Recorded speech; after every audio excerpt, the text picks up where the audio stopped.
Good morning student. आज हम class 9th की पोएम एक फूल की चाह पढ़ रहे हैं, जिसके कवि हैं सिया राम शरण गुप्त। अब हमने कल 2 पैरे पढ़े थे, उससे आगे अब तीसरा पैरा देखिए।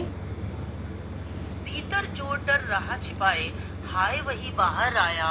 एक दिवस सुखिया के तनु को ताप तप्त मैंने पाया। ज्वर में विह्वल हो बोली वह, क्या जानू किस डर से डर। मुझको देवी के प्रसाद का एक फूल ही तो लाकर। कवि कहता है कि सुखिया के पिता अर्थात कवि को जिस बात का डर था वही हो गया। अर्थात उसे जो डर था कि महामारी मेरी बेटी को अपनी चपेट में न ले ले, वही सच हो गया। उसकी बेटी को एक दिन उसने देखा कि उसकी बेटी को बुखार हो गया, तेज बुखार हो गया, और उसकी बेटी का शरीर गर्म हो रहा था और तप रहा था।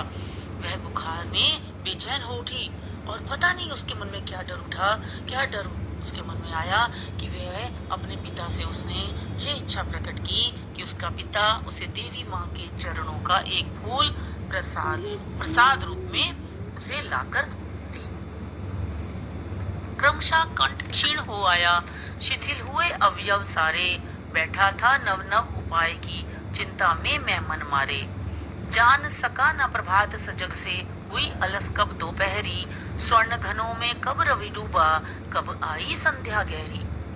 कवि कहता है कि वह अपनी बेटी सुखिया को स्वस्थ करने के लिए, उसका इलाज करने के लिए कि वो ठीक हो जाए, कि वह कौन कौन से उपाय करे, क्या क्या तरीके अपनाए, कैसा इलाज करे, इसी चिंता में मन मारकर बैठा हुआ था। रो रो कर उसका गला सूख गया था, उसके शरीर के सभी अंग कमजोर हो गए थे। उसे ध्यान ही नहीं रहा कि कब ताजगी भरी सुबह से आलस भरी दोपहर हुई और कब सुनहरे बादलों में सूरज छिप गया, अर्थात शाम हो गई। उसे पता ही नहीं चला।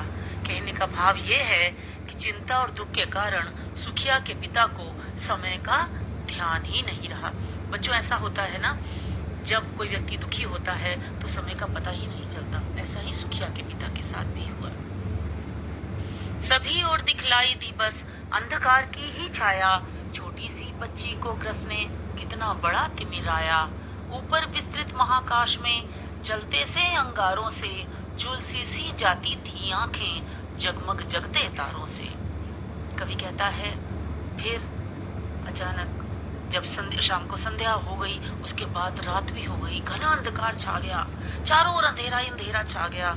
कवि सोचने लगा कि क्या ये अंधेरा उसकी बेटी को निगलने आया है। इतनी छोटी सी बच्ची को इतना बड़ा अंधकार निकलने के लिए आया है।